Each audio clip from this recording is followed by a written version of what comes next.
Queen Sara Geronimo, successful ang 20th anniversary concert sa Smart Araneta Coliseum.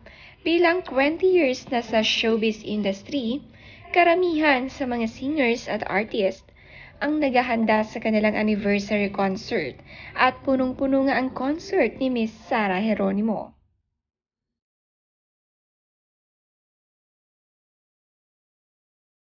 For the wife, the most beautiful person in this whole entire world, Mrs. Sara Geronimo. Alam mo, wala kang choice. Dinesisyunan mo yan. Forever na to. Forever talaga. Forever talaga. Hindi mawawala ang sweet message ni Matteo Guidicelli para sa kanyang asawa sa napaka-emotional at happy concert na ito.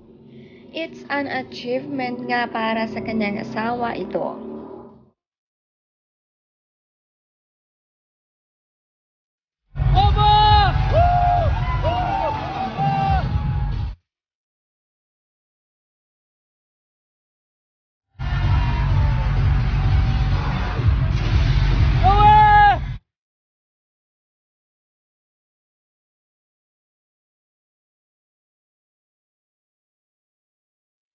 Grabe nga ang pagkasupport ni Matteo sa asawa bago sumabak sa stage.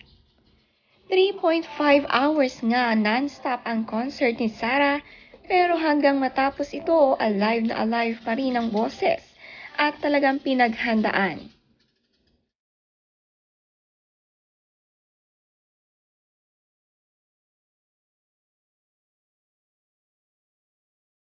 Ang dami ngang happy para kay Queen Sara G. Ang mga dancers niya proud na natapos nila ito, ang pinagpagura nilang practice.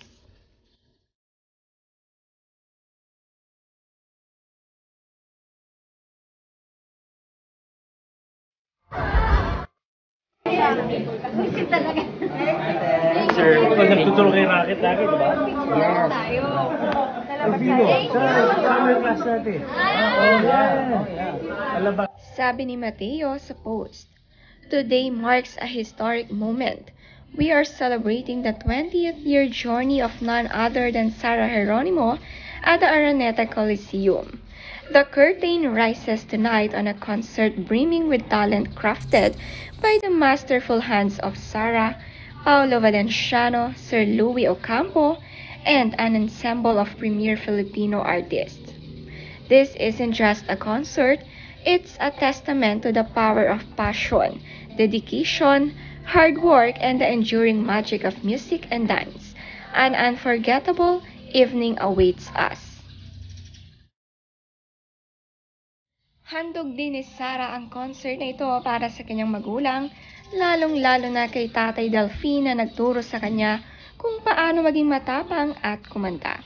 Ang araw-araw na nagpapalakas ng loob niya noon.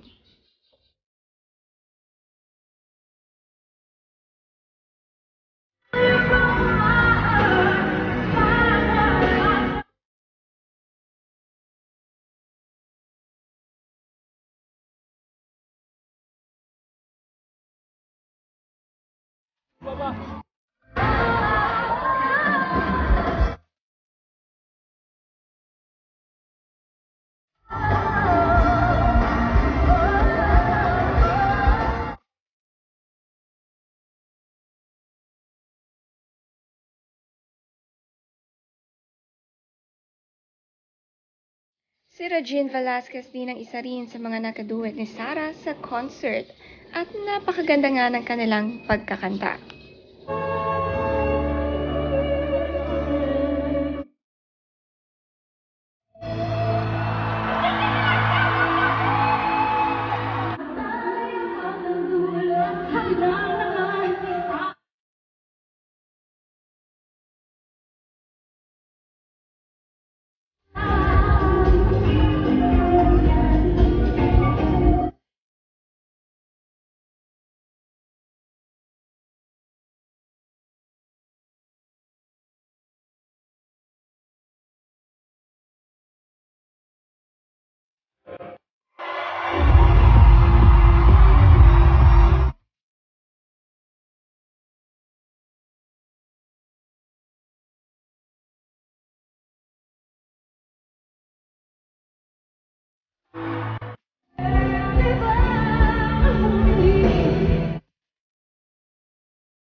Sarah.